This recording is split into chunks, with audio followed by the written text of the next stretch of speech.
నమస్కారం, welcome to our channel. 2023 సంవత్సరం ముగించుకొని 2024 సంవత్సరంలో అడుగుపెడుతున్న సందర్భంగా ఏ రాశి వారికి ఎలా ఉండబోతుంది, అంటే ద్వాదశ రాశుల వారికి ఎలా ఉండబోతుంది 2024లో అని మనకి తెలియజేయడానికి ప్రస్తుతం మనతో పాటు ముళ్ళపూడి సత్యనారాయణ మూర్తి గారు ఉన్నారు. వారితో మాట్లాడేద్దాం. నమస్కారం గురుగారు. నమస్కారం అమ్మా సుజన. గురుగారు, 2024 సంవత్సరంలో మకర రాశి వారికి ఎలా ఉండబోతుందో తెలియజేస్తారా? అలాగేనమ్మా. ఈ మకర రాశి వారికి మొట్టమొదటిగా ఏలినాటి శని ప్రభావం జరుగుతుందమ్మా. కాబట్టి ఇక ఈ మకర రాశి వారికి అన్నీ ఉన్నా సరే మెంటల్ టెన్షన్ ఏది లేదన్నట్టు అందరూ ఉంటారు, కానీ లేదు అనేటటువంటి నీరసంగా నిస్సత్తువుగా జీవితం ఉంటుంది. అయితే మకర రాశి వాళ్ళు ఒకానొక సమయంలో కింగ్స్గా పరిపాలించారు. ఏలినాటి శని సమయం వచ్చినప్పటికి ప్రాబ్లమ్స్ ఆటోమేటిక్గా శనీశ్వరుడు క్రియేట్ చేస్తాడనమాట. అంటే గుణపాఠం నేర్పడానికి ఇలా నడుచుకో అని. ఆ విధంగా ఈ యొక్క శని ధనస్థానంలోకి వచ్చాడు. అండ్ చాలా బాధపడుతున్నటువంటి సమయంలో అక్టోబర్ 30, 2023 సంవత్సరంలో గురుచండాల యోగం బాధపడుతున్నారు. రాహు అర్ధాష్టమ గురుడు బాధపడుతున్నారు. అర్ధాష్టమ రాహు బాధపడుతున్న సమయంలో రిలీఫ్గా స్వామి ఏం చేశాడంటే మనకి రాహువు విక్రమస్థానంలోకి వచ్చాడు. కాబట్టి ఆ విధంగా రాహు బ్రహ్మాండంగా మళ్ళీ వీళ్ళ శక్తులన్నీ కూడా వీళ్ళకి తిరిగి వచ్చేసినాయి. కాబట్టి ఈ ఏప్రిల్ 22 తర్వాత ఇంకా బాగుంటుంది. ఏప్రిల్ 22, 2024 సంవత్సరంలో గురుడు పంచమ స్థితిగతుడు అవుతాడు. అద్భుతంగా ఉంటుందమ్మా. అలాగే గురుగారు, వీరికి ఆర్థిక పరంగా ఎలా ఉండబోతుంది అంటారు? మరి ఆర్థిక పరంగా ఎప్పుడు వీళ్ళకి దెబ్బ కొట్టలేదు. ఉద్యోగాలు చేస్తున్నటువంటి వాళ్ళు ఉన్నారు, వాళ్ళు బ్రహ్మాండంగా ఉద్యోగాలు చేస్తున్నారు, వాళ్ళ శాలరీస్ వాళ్ళకి వస్తున్నాయి.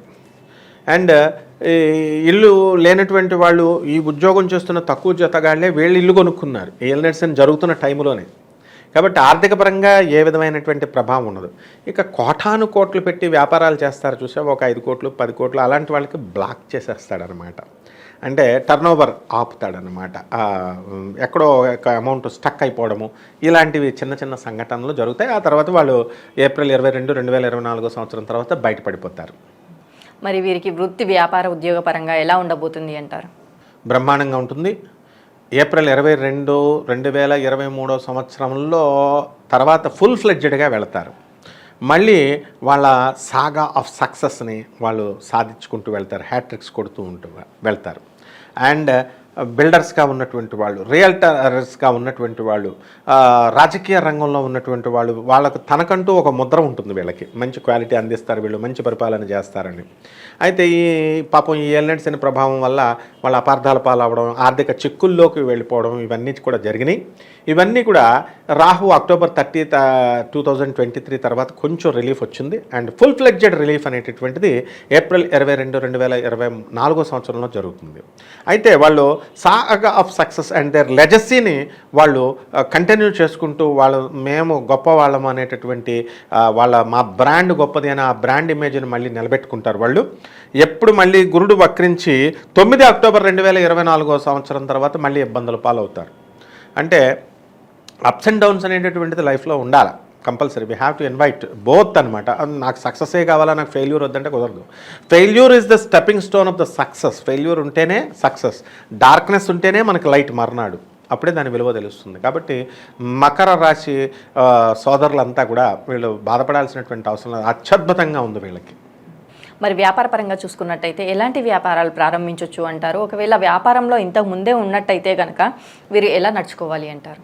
విచిత్రం ఏమిటంటే ఈ మిగతా అర్ధాష్టమ శని, వ్యయస్ శని ఇలాగ కొన్ని మనకి అష్టమ శని లాంటి వాళ్ళు మనం ఐరన్ బిజినెస్ చేయొద్దని మనం అడ్వైస్ చేస్తాం. ఏలినాటి శని జరుగుతున్నప్పుడు కూడా చేయొద్దంటాం. కానీ మకర కుంభ రాశి వాళ్ళు కంపల్సరీ చేయాల్సింది ఈ బిజినెస్ అనమాట. నేను ధనస్థానంలో లగ్న జన్మరాశి తర్వాత ధనాధిపతి శని, ఆ శని చక్కగా మనకి ధనస్థానంలో ఉన్నాడు. కాబట్టి వీళ్ళు స్క్రాప్ బిజినెస్ స్టార్ట్ చేసినా సరే కోటీశ్వర్లు అయిపోతారు. అలాగే ఆయిల్ బిజినెస్ స్టార్ట్ చేసినా సరే కోటీశ్వర్లు అయిపోతారు. I will give an example. This is not ఏదో నోటికి వచ్చినట్టు చెప్పిన స్టేట్మెంట్ కాదు. Food facts fertilizers managing director Sushil Goenka garu నాకు ప్రాణమిత్రుడు. ఇక్కడే మనకి తాడేపల్లిగూడెంలో ఫ్యాక్టరీ ఉంది. మా గురువుగారు ప్రభాత్ రంజన్ సర్కార్ గారి ఆనంద్ మార్గ శిష్యుడు, ఆయన మహాభక్తుడు. ఆయన వాళ్ళ తాతగారి హయాంలో వాళ్ళకి ఏమీ లేదు అసలు. కానీ మా గురువుగారి దగ్గరికి వచ్చిన తర్వాత ఏ బిజినెస్ పెట్టాలండి అంటే ఆయిల్ బిజినెస్ స్టార్ట్ చేయి అన్నారు. తౌడు అక్కడ వేస్తే ఆ తౌడు తీసేస్తుంటే ఆయిల్ క్రింద మరకలు ఉంటే తౌడులో ఆయిల్ ఉందన్న విషయాన్ని గ్రహించి అతను మా గురువు గారిని ఇలా చేసుకోవాలనుకుంటున్నానండి, నేను స్టార్ట్ చేయొచ్చా అంటే మహాసంభూతి మా గురువు గారు బాబా ఆయన. కాబట్టి ఆనందమూర్తి ప్రభాత్ రంజన్ సర్కార్ అంటే తెలియని వాళ్ళు లేరు. Doctor Ravi Batra world third super star, ఆయనకి 1993లో మా గురువుగారు ఇచ్చినటువంటి ఎకనామిక్స్ ప్రిన్సిపల్లో ప్రోగ్రెసివ్ యూటిలైజేషన్ థియరీ మీద సబ్మిట్ చేస్తే నోబెల్ ప్రైజ్ వస్తుందన్నారు, నోబెల్ ప్రైజ్ వచ్చింది.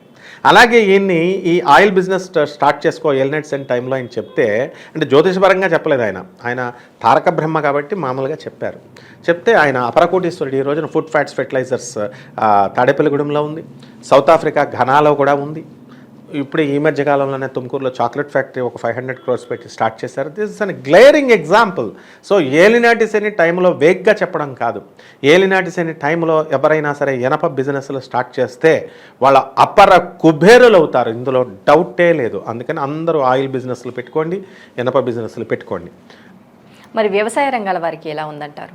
వ్యవసాయ రంగానికి రాహువు మనకి తృతీయ స్థితిలో ఉన్నాడు, బాగున్నాడు.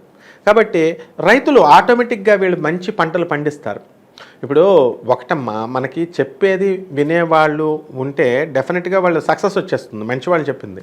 అండ్ ఒక పోస్ట్ గ్రాడ్యుయేషన్ ఆఫ్ సైన్స్ చేయాలి అంటే, ఎంఎస్సీ అగ్రికల్చరల్ చేయాలి, పిహెచ్డీ ఇన్ అగ్రికల్చర్ చేయాలి, ఎంఫిల్ చేయాలి అంటే వాళ్ళు ఎంత కష్టపడ్డారు వాళ్ళు అగ్రికల్చర్ ఆఫీసర్స్ అవ్వడానికి. వాళ్ళు చెప్పేటటువంటి సూచనలు, ఈ సలహాలు వీళ్ళు ఇప్పుడు వింటారనమాట. కాబట్టి వాళ్ళు సక్సెస్ అయిపోతారు. అండ్ కమర్షియల్ క్రాప్స్ వేస్తారు, చెరుకును పెంచుతారు, జొన్నలు పెంచుతారు, గ్రౌండ్ నట్స్ వేస్తారు.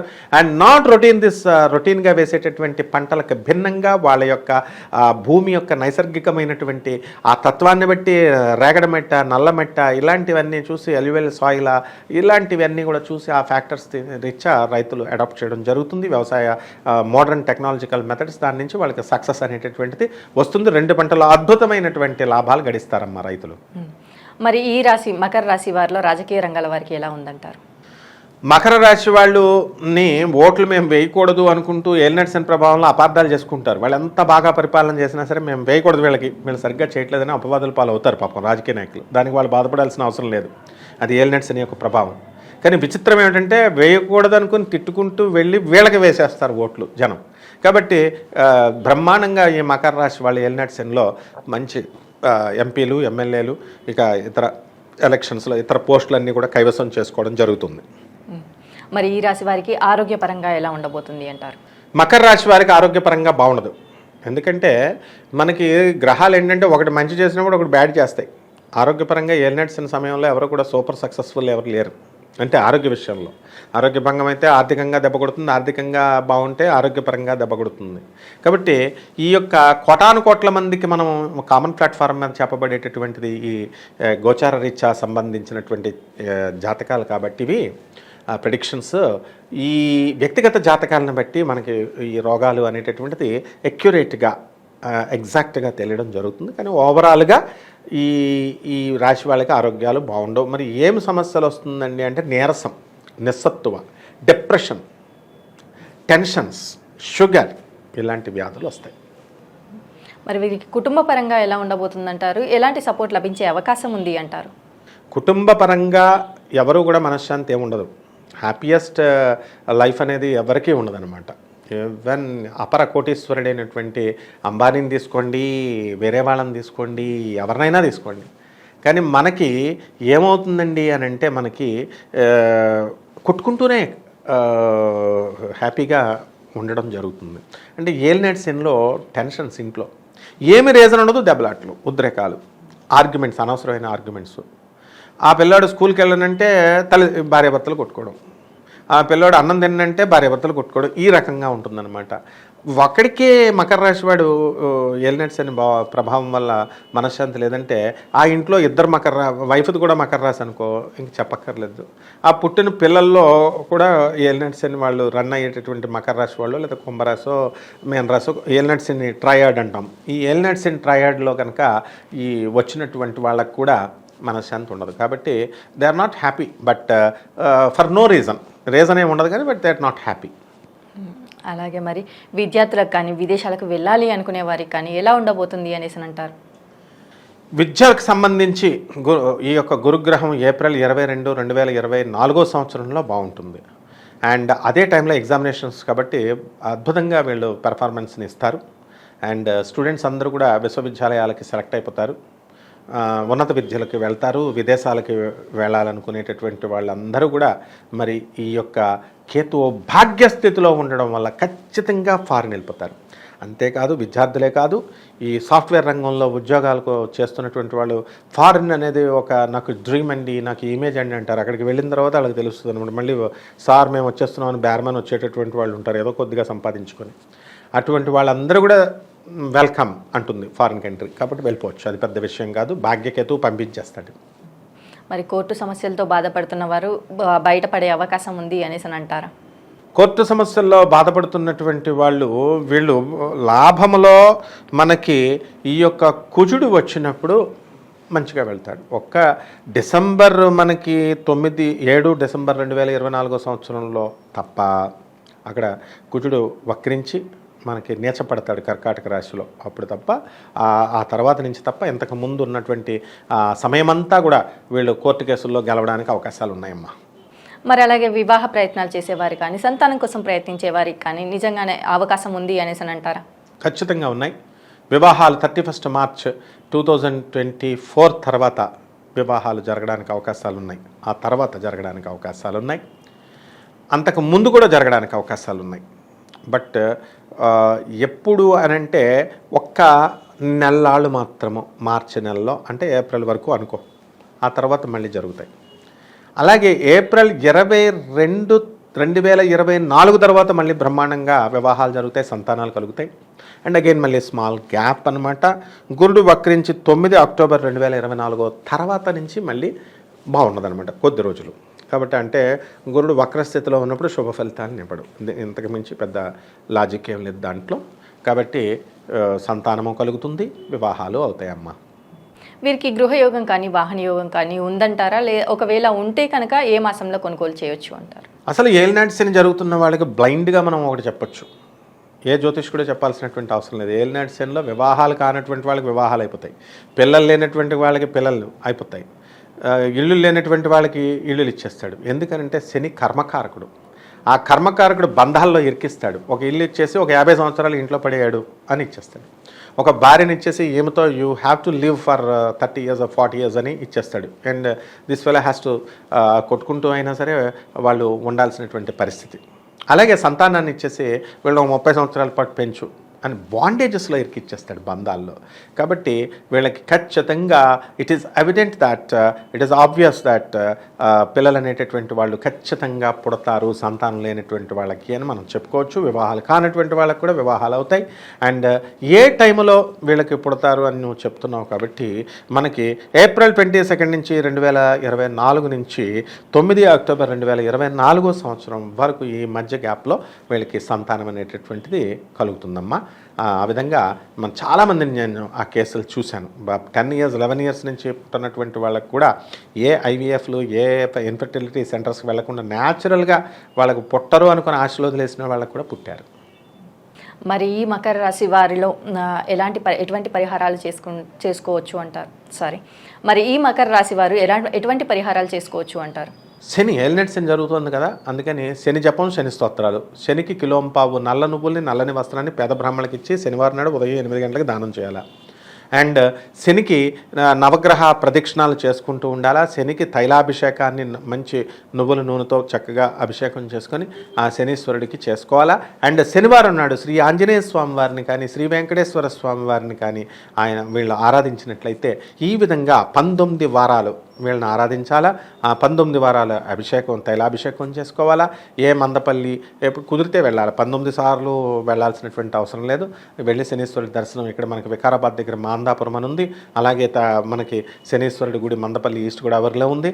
ఎక్కడైనా సరే ప్రతి చోట నవగ్రహాల ఆలయంలో శనీశ్వరుడు ఎక్కడికి వెళ్ళినా ఒకటే. కాబట్టి ఈ విధంగా పరిహారాలు చేసుకుంటే బ్రహ్మాండంగా ఉంటుందమ్మా. కంపల్సరీ జమ్మి చెట్టుకి మాత్రం కంపల్సరీ నీళ్లు పోయాలా, పూజ చేయాలా, శనివారం నాడు దీపారాధన చేయాలా, వెలగాల. అక్కడ మరి వెలగట్లేదండి అంటే ఏదో ఒకటి అడ్డు పెట్టాలి. అక్కడ పెట్టి ఆ దీపారాధన కొంచెం అయ్యేంత వరకు అయినా సరే ఓపికగా పేషెంట్గా ఉండాలా. జపం చేసుకోవాలి. ఓం శనేశ్వరాయ నమః అని జమ్మి చెట్టు కింద చేసినటువంటి సాధన అద్భుతమైనటువంటి ఫలితాన్ని ఇస్తుంది. ఏ విధంగా అయితే గాణగాపురంలో దత్తాత్రేయ స్వామి వారి యొక్క అనుగ్రహం, ఔదుంబర వృక్షంలో నేను ఉంటానన్నాడు ఆయన, అంటే మేడి చెట్టులో ఉంటాడు ఆయన. అక్కడ ఆ చెట్టు కింద పడుకుంటారు, వెళ్ళి ఆ చెట్టు కింద పారాయణ చేస్తారు, పారాయణ చేసే ప్లేస్. ఆ విధంగా ఆ జమ్మి చెట్టు కింద కనుక కొంచెం సేపు అయినా సరే ఒక 1008 సార్లు నువ్వు జపం చేసినట్లయితే ఓం శనేశ్వరాయ నమః అనేటటువంటి మహామంత్రాన్ని అద్భుతంగా ఈ శని దోషాన్ని నుంచి బయటకు వచ్చేయచ్చు. శని ఏమి క్రూరుడు కాదు, శని కర్మకారకుడు, ధర్మ నియత, ధర్మాన్ని స్ట్రిక్ట్గా పట్టించేటటువంటి ధర్మ శాస్త్ర ఆయన.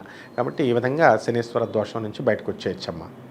అలాగే గురుగారు, మకర రాశి వారికి 2024 సంవత్సరంలో ఎలా ఉండబోతుంది, అలాగే వీరు శనిని ఎలా ఆరాధించాలి, శనికి తైలాభిషేకం చేయడం వల్ల ఎలాంటి లాభాలు జరుగుతాయి, అలాగే శనివారాలు ఆంజనేయ స్వామిని కానీ లేదా వెంకటేశ్వర స్వామిని కానీ ఆరాధించడం వల్ల, ఇలా 19 వారాలు చేయడం వల్ల ఎలాంటి లాభాలు జరుగుతాయి, మరి జమ్మి చెట్టును ఎలా పూజించాలి అనేసి చాలా బాగా వివరించారు గురువుగారు. Thank you so much. Welcome అమ్మా.